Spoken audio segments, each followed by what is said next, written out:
As we all know at this point, the internet lacks nuance, or at least it appears that way. Perhaps not the people that are actually on the internet, but the confined consciousness of the internet when you're looking at comments and bot comments, real comments, and just the whole confined specter. We hope that the people behind the computers are actually thinking about it in a more colorful way, whatever their thinking may be. I just saw this interesting interview of Andrew Schulz that was done by the New York Times, and it was kind of like the cool guy gets interviewed by the nerd. It's two outlets that come from completely different backgrounds combining into one spot. It's almost like in the last 10 years or whatever it's been, where the press had to go this way and podcasts going that way. And now these two outlets in this rare thing were sort of in this confined space where it was almost hard for them to communicate because they were practically speaking completely different languages. Andrew Schulz is a comedian and has his own platform. It's a podcast. It's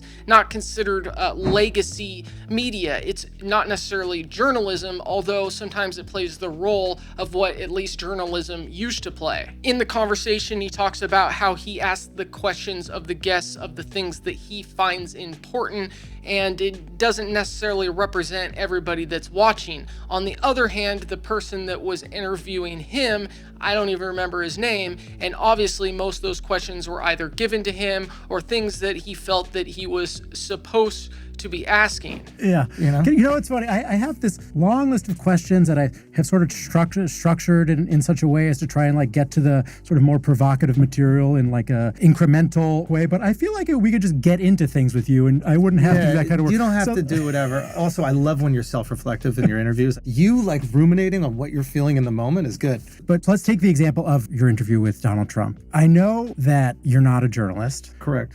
But am I not? It would be a journalist's job to ask particular questions of political figures. To be clear, I think both methods are extremely valuable, and I hope we don't lose one or the other or for the other, but it was a very interesting conversation because it was so obvious the difference between the two, even though both can be mixed up and you know what I mean. You see, a podcast can be so powerful because it allows us to be a fly on the wall during a conversation of important people throughout the world, depending on who the guests are, in a situation that you normally wouldn't be in, but in a way that feels like something that you might experience if you were there. And the thing is about being a human is that we are tribal animals, we are pack animals, and it doesn't really matter who's being interviewed as long as the conversation has too much conflict and it really is a productive means of information transfer, if you will, then you start to relate to whoever they are. Joe Rogan could be interviewing Hannibal Lecter, nodding his head. Well, Hannibal Lecter makes good points about cannibalism, and you might start to relate, oh, this guy isn't so bad. I mean, he eats humans, but he cares about his family. He eats humans, but he doesn't eat puppies. Because the human mind's psyche is such of the fact that you want to get along with the tribe unless you're a psychopath. And I think it brings out the best in most people, both as the guests and as the people that are listening, because you get perspectives that you normally wouldn't. You get into the brains of very powerful people, and those powerful people get to break down walls and actually have a normal conversation with people that they normally wouldn't. On the other side, you got journalism, and again, there's a place for that as well. Certainly not as authentic, and from my point of view, not as entertaining, but it is needed because they have pinpointed questions about very important subjects to very important people. So when they're interviewing somebody that's running for mayor or becoming president, and the decisions that person is going to make is going to affect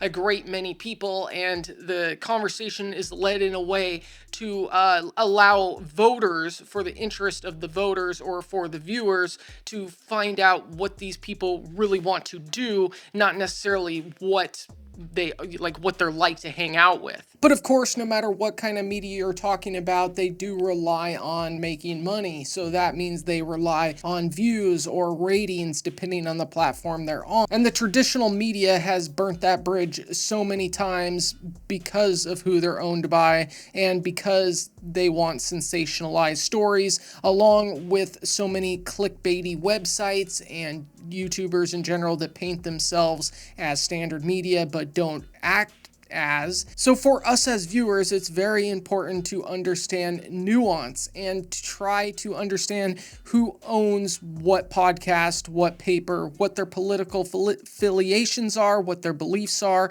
and do they value money over everything. And again, that is why it's so important, especially nowadays, but really always, for us as the viewers, as the consumers, and even as makers ourselves, to look at the world as nuanced and try to see other people's perspectives so we know if they're straight up lying to us, or maybe they are biased and don't see through their own biases, or they're seeing something from a particular point of view because that's just how they grew up or how they want to paint it, or maybe they're making money from a sponsor and all of that. The problem comes is when you do get a psychopath, people start to relate to them, but then they have a hard time separating the person that they related to on the podcast and the fact that, yes, Hannibal Lecter does eat people. He might not eat puppies, but you probably shouldn't vote for him. The internet, and perhaps a lot of people that are on the internet, have a hard time distinguishing that people aren't necessarily all the way evil or all the way good. Like I talked about in my last few videos, I'm doing a much longer, more complicated, more well-edited and written video about Peter Thiel, and it'll probably never come out, but that's besides the point. But Peter Thiel makes a lot of good points, but I don't agree with his solutions. And as a matter of fact, I think he rethinks a lot as well. I've watched way too much Peter Thiel. And when it comes to Peter Thiel, some follow him like he's the next coming, while others think that he's a demon in a person suit. But the truth is, at least to me, is that he is an important person because he has a lot of money and power, and the choices he makes affects more than just him and his people, his family. It actually affects society, and when he plots in a way that doesn't make sense for society but does make sense for him, there can be real damage to society. But even with that being the case, that doesn't necessarily mean that he's evil. Of course, in his case, he actually might be seen as, for years, he's preached about people doing certain things that he doesn't like, and then when he had the power to do them, he did it himself. But again, that doesn't mean he's purely evil. It just means,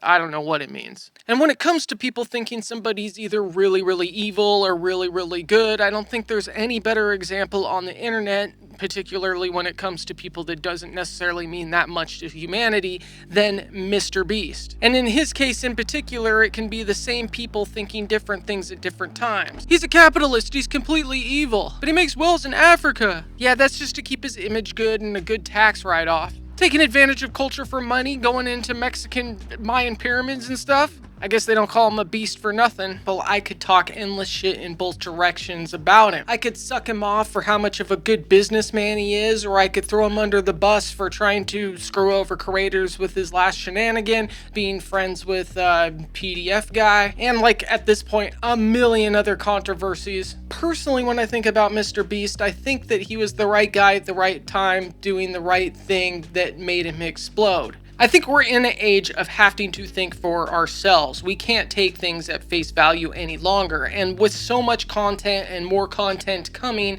along with AI nonsense and content farms and all the media that we grew up on and had to deal with as kids still being a thing, we have to take everything with a grain of salt, and it is becoming more and more important to know yourself. That doesn't mean that your opinions shouldn't be swayed by new information, but it does mean that when you receive new information that you check sources, you think about it from multiple perspectives, and you make up your own mind rather than letting your phone persuade you. Probably better to talk to a friend and listen what their opinions are rather than what some podcasters' opinions are. I mean, even from the podcasters' perspective, the most successful of them are able to see things from many perspectives, and that's kind of what's given them their power, having many different guests on from many different viewpoints and walks of life and being able to relate. Because in the end, we're all human. Although many famous and rich people end up getting very greedy,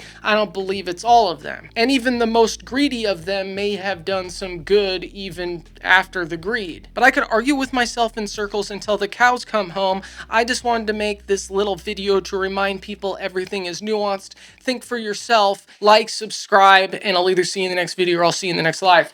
But hopefully in the next video.